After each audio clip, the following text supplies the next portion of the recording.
Alrighty, what's going on, guys? Thanks for checking in. This is part 2 of the Black Lives Matter movement. Hanging out with my boy Mitch here. Yes, sir. And we're going to kind of pick up right where we left off, and we're going to keep kind of talking about some distractions, and then we're going to sort of dive into the whole Breonna Taylor situation, because those are the two big things that we really want to talk about. So Mitch, dive into what you're talking about earlier about the whole UFO and the whole distraction situation. Yeah, distracting methods, mute buttons, you know what I mean? That's what I like to call them, because to me that's what they are. Like the government comes out and say, hey, UFOs are real. We will release videotapes, evidence that UFOs exist. That's a huge thing. If that's true, that's a big deal. Because then that just proves that there's life outside of the planet, you know, Right. And that would definitely be a big distraction. And it's a huge deal. And you want to talk about the timing of it all, right? Coincidence. And correct me if I'm wrong, the George Floyd situation started in March, was it? I believe so. In March, and I believe that the UFO, the whole extraterrestrial life situation, that all got released in March. I feel like that's a tactic they use. You know, they feel like the movement was becoming too strong. Like because they can also see the unity. Just like I can see they can see the people coming together.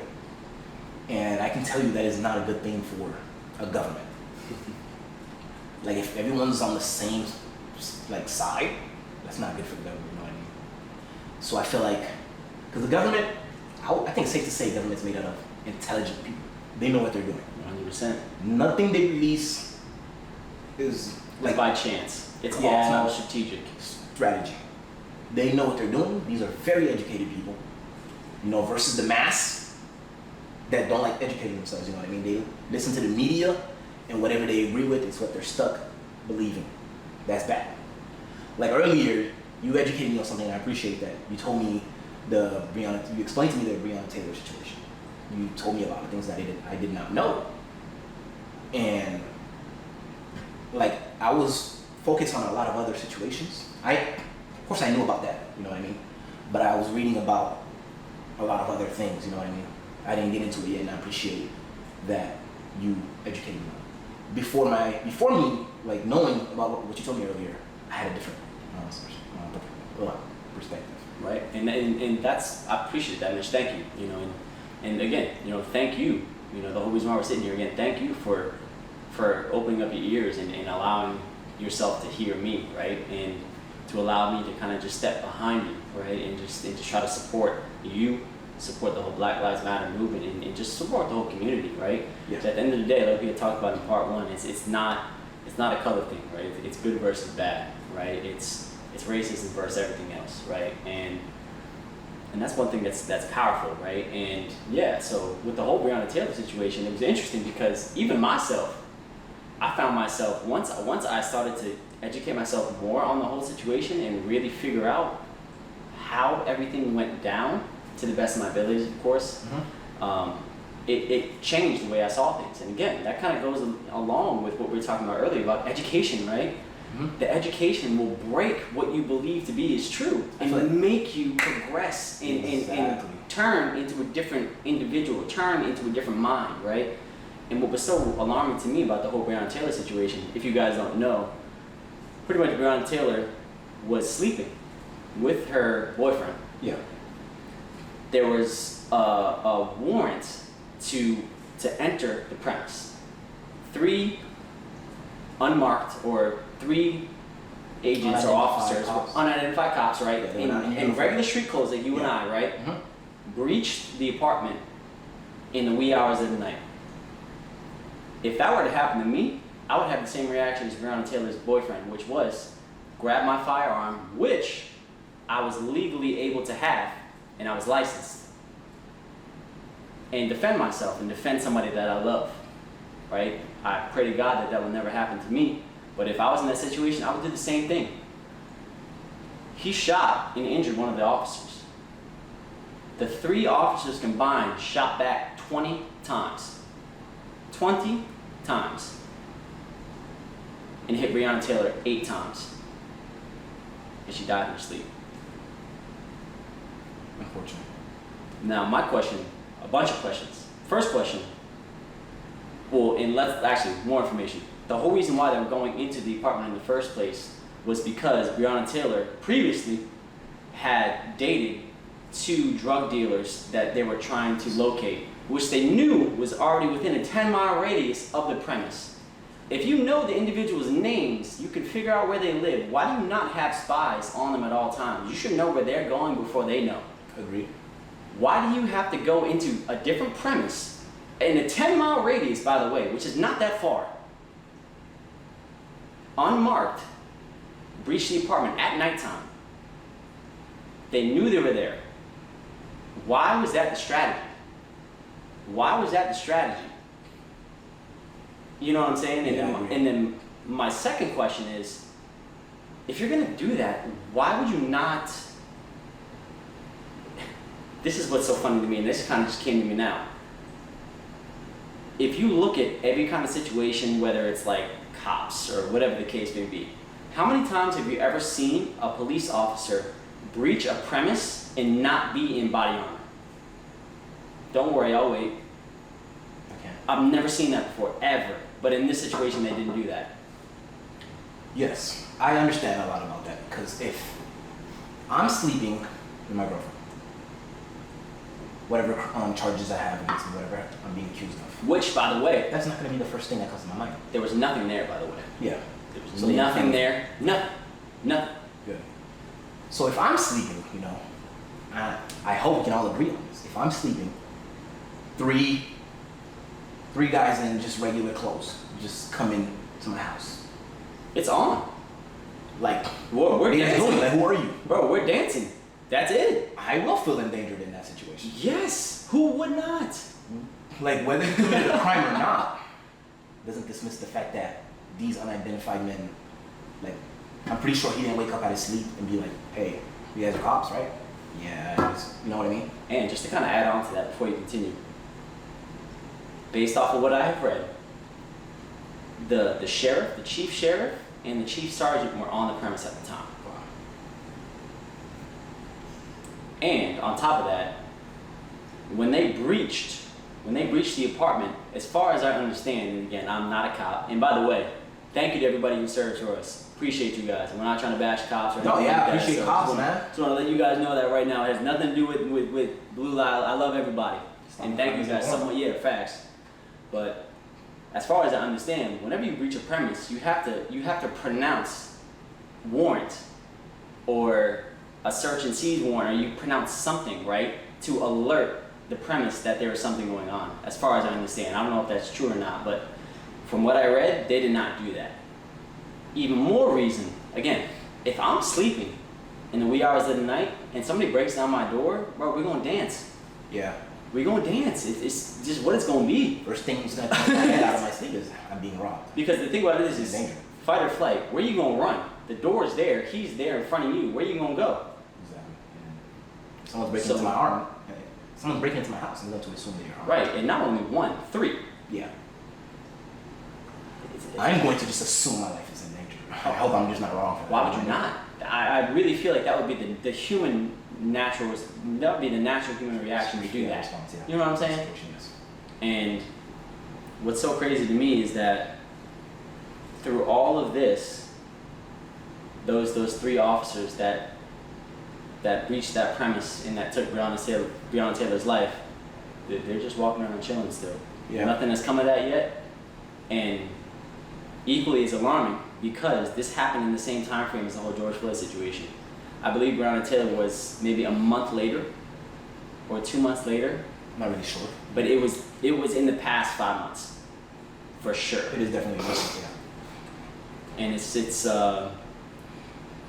whoa. And again, is it a coincidence? You know? And then there's so many questions because it's like, again, if you know the people you're looking for, the police have so much information. You can find out where anybody lives. You could figure it out. They can usually. And if you were really, Wouldn't be a chore. and if you were that determined to try to find those people, to send a sheriff, a chief officer, or a sergeant, and 3 unmarked or unidentified police officers into the premise on a spring search and seize warrant, why couldn't you have found out that information to get to them first? Why did you go there first? I don't understand. That's so odd to me. That's so odd to me. It just doesn't add up. It just does not make sense to me. You know what I'm saying? It's like, that just doesn't correlate with me. The narratives is, all these narratives are unfortunate. I just wish that wasn't the case in all these situations. And I feel like there'll always be division, you know what I mean? I have hope, that it gets better.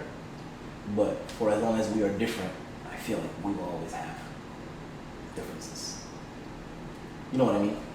Humans are not perfect. Never will be you. We are different. We have different perspectives. But I don't understand why our right and wrong is so different. Can we agree that if you touch a hot stove, you get burned? Everyone can agree with that. Can we agree that, Black Lives Matter, there's division? Why?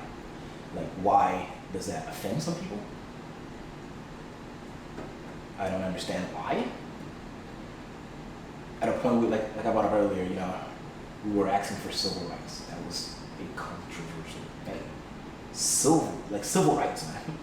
Why does that offend someone? That's because they disagree that whatever I was trying to portray, they disagree with it. Whether I was saying all men are created equal and should be treated equally, we just need some civil rights. Some people are like, nah, I disagree, bro. Bro, some people were just saying, can we get some civil rights? And then some people were just like, I don't know, man. Yeah, I don't know about that. That's a little too risky. Yeah. It's a little bit too risky. But then we go take theirs away. Well, we'll go take theirs away. We'll go threaten theirs, and then that's a whole different discussion now. Oh, that's not right. That's not fair. How can you do that? That's not American. Well, wait, hold up. You just did it to a whole race. A whole race. But the second it threatens you, now it's important. Yeah. Now it's important.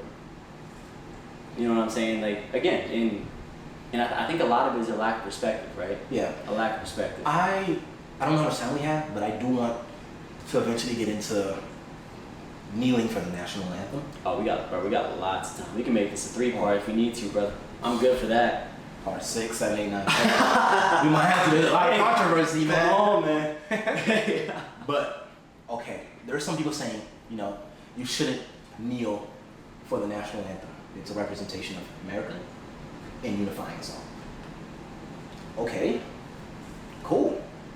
Okay, this group of people don't feel like they're part of the, justice for all, the national anthem, and stuff like that. Some people don't feel like they're included in America, and they're telling you why. So why does that offend them? If they can explain that to me, I'm willing to listen. I feel like it would be nice to have someone with an opposing viewpoint here. You know what I mean? And you want to know what? I think we need to sit down again. We need to go into this a little bit further and bring somebody on who is a part of the service, who is a part of a serving body, military, Army, Navy, whatever the case may be, because that is a very interesting discussion, and I think that's one that needs to be had as well. Because I think what's interesting is, again, it was funny because when the whole thing first happened, even myself, I was confused. I was like, what is going on? What? Kneeling in the national anthem, that's kind of weird. Yeah. That's kind of weird, and at the time, right? A lot of the people that were around were taking very strong viewpoints in terms of saying, oh, that's so disrespectful to the flag. We're disrespecting the people who serve this, that, such, and the other, right? And, did it sound right at the time? Sure, because that was the only thing I was hearing, right? But what I decided to do was I decided to, like you had said, Colin Kaepernick explained exactly why he was doing what he was doing. Yes. He said it many a time. This has nothing to do with anything about any serving body, whether it be the Army, Navy, military, Air Force, so on and so forth. It has nothing to do with that, yet it still goes back there. A rebuttal. They were looking for a rebuttal, they got one, and then they used it. A rebuttal. Because I had an argument with a person, over the Confederate flag. Their argument was, I have the right to display my freedom of speech.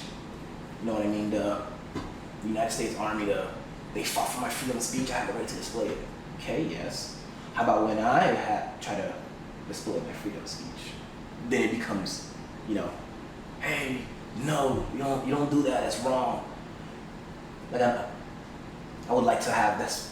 I just want to know why. So that's why I really want to have a discussion with someone that opposing viewpoint. You know what I mean? Like, do you know the national anthem? I assume so. With liberty. If you ask me to recite it right now, I might be a little bit rough, but I was pretty good in elementary school. I'm a little rough. I'm not gonna lie. But in elementary school, I used to. Oh yeah. I used to spit the bars. Oh yeah. Come on. But right now, I forgot a little bit. Man. I'm not gonna lie to you. But like I was saying, like why is there always a need to rebuttal what everyone is saying? Okay, I guess you're rebutting it because you disagree. Okay, let's talk about it. Let's debate about it and see if we can come to common ground. Right. And I think, we keep coming back to this word perspective, right? It's so important in a situation like this because perspective is king, right? How you're able to view something is what it's going to look like to you every single time, right? Yeah, that's true. If your perspective sucks, then the situation you're in is going to suck, right? And it's like, a lot of people, they are able to kind of morph and change their perspective around this snow globe fantasyland society that they have built around themselves that they believe is real. And the second they start to get perspective, it starts to hit the edges of the snow globe and that thing is going to break, and they don't want to do that. They're too busy being comfortable, and they're too busy not wanting to educate, not wanting to ask the hard questions, to not sit down like we are right now and challenging each other. Challenging our mindset, and not that we're really opposing each other per se, but shooting ideas off of each other and putting the pressure on ourselves to think, hey, why do I think that way? Hey, why did I feel like that at that time? Right? Because the thing about it is if you don't have the introspective ability to go within and determine the reason why you were thinking a certain way or observe it and try to correct it, that same exact thing is going to carry out throughout your entire life. Which again, I think is part of the reason why systemic racism has been such a thing throughout America and throughout the United States. Yeah. I heard a quote. It says, why must the burden of being the bigger person fall on the oppressed? And in my case, I feel like that's my case.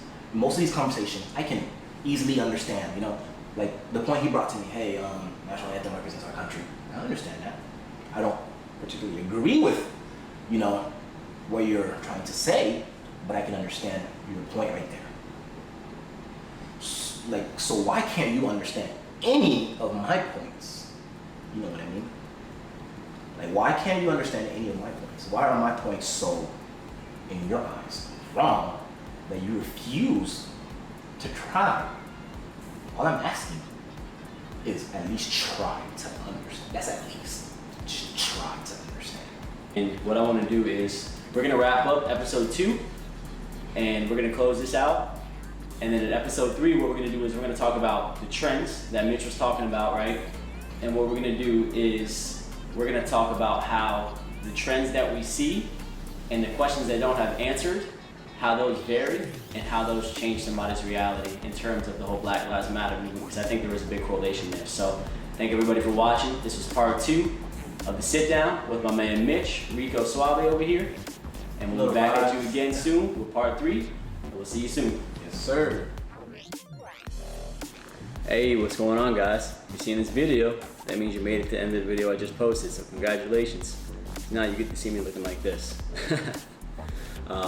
Yeah, so you're gonna see a couple boxes in a little circle. So over here, this is gonna be a playlist with a whole bunch of other videos that I posted. If you like what you saw so far from the sit down, you'll be able to keep up with everything right there. Right here is gonna be the video to my previous video. And then right here, click that circle there. Don't forget to subscribe. Hit that bell icon to make sure you get all the updates whenever I come out with some new content. I appreciate the support. Let's keep the train going. Here we go.